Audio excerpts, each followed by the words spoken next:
we have talked a lot about the impact of COVID-19 on many sectors of the economy, but we have yet to explore its impact on the housing sector. Like you heard in our summaries, if you monitored, real estate developers are concerned that housing deals have been halved as a result of the pandemic. Let's speak with Executive Secretary of the Ghana Real Estate Developers Association, Samuel Megaibo, who joins us with some insight. Great to have you on the program tonight. Great to see you. We've had so many people talk about the impact of COVID-19 on the operations, and the housing sector is not left out. Tell us more. Yeah, certainly so. I would like to say good evening to your viewers to start with. As you may be aware, all businesses definitely have been affected by the COVID situation, and housing is not left out also. We have received our fair share of all the challenges that this COVID has brought to the industry. And we are making do. We wouldn't throw our hands in despair and say nothing can be done. We are still striving and surviving in spite of all the challenges that we are having. So I read this article that said that mortgages have been halved, housing deals have been halved. Is that the reality on the ground? Yeah, there has been some downward trend in the business, in the real estate business.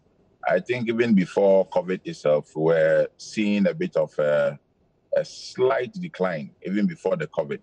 And so the COVID seems to have sort of worsened our plight. But I'm not too sure if there has been any study to suggest the percentage that has been quoted. But I know interacting with some of our members, some of them have expressed concern about some decline in business.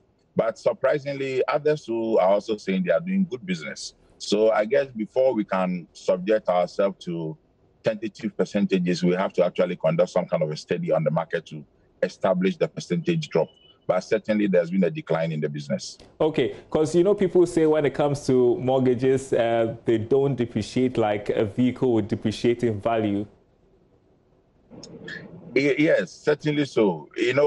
When there are shocks in that industry, it takes a lot more or a bit of time before the impact is really felt. We can't feel the impact within 3 months, 2 months, 4 months when it comes to real estate industry. It takes a bit of time. But the immediate shocks, just like all the businesses are complaining about, you cannot even get your client to visit you in your office to ask you about your house. You cannot even book an appointment to go and view houses. Those are the rare challenges that we are all confronted with right now. But the actual impact in terms of decline in the business volumes and all that, it is a bit too early to suggest the percentages that have been suggested on the market right now. I think we need a bit more study into it before we can confirm that businesses have gone down that low. But it is just about the interface, the normal everyday running of our businesses, which has been hit so badly. But I believe that we'll be able to overcome. You talk about how people aren't able to go and see houses. You can't invite people over because of the pandemic. It has limited movement. And so what areas are you exploring? For instance, technology. Now people can look up houses on the internet. What other ways are you going about doing your work and still try to be profitable?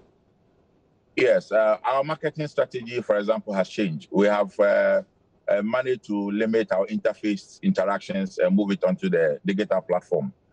Most of us are running digital adverts, and we are engaging our clients through mediums like Zooms and all that to get them to appreciate what we are doing. And that is going very well with most of us. But when it comes to property, they say seeing is believing. After you have done all the technology, you've gone through all the Zoom and all that, I think the feel of the properties that we are selling becomes the climax of it all. And that is where we are having the challenge. So we have limited the interface, but it's still ongoing. I mean, if you interact with a client on a digital platform for a long time and you get to the level where you realize that the seriousness has increased, the decision point has been reached. Obviously, they have to arrange a distance, social distance arrangement to at least get this person to go and view the property and make that decision and move on. From the report that you were talking about, I saw some expression of a decline in mortgage applications and all. I think that may be true, and it is all because of the interface. But I don't think it is that bad. It is all about the current situation. As we are able to overcome we become to understand the disease very well, and our medical professionals help us with how to better manage our system. All these things will change, and I guess we'll pick it up from there. Are there any reliefs you are seeking? We want to. We have been listening, we've been watching, we've putting our ears on the ground. We've been seeing some of the interventions and attempts by government to try and help businesses, but we don't seem to be seeing what will help the real estate industry. We don't fall into the category of SMEs and stuff like that. We need big interventions. And so I believe that it hasn't gotten to our time yet. We've been hearing of other options that are coming up and other interventions that will better suit us. But at the moment, what we are hearing that government has rolled out doesn't really fit our business category. And so we are just hoping that government will begin to look at some of us and the big players also, and what will actually work for us. Some of us, it's perhaps not even about giving us money or so, like some of what has been rolled out for the SMEs. But there could be some tax breaks, some reliefs here and there, so that it will give us some space to turn this around. Yes. Very important. Thank you so much. I wish you all the best as well. Samuel Amegayabo, who is the Executive Secretary of the Ghana Real Estate Developers Association. We are grateful.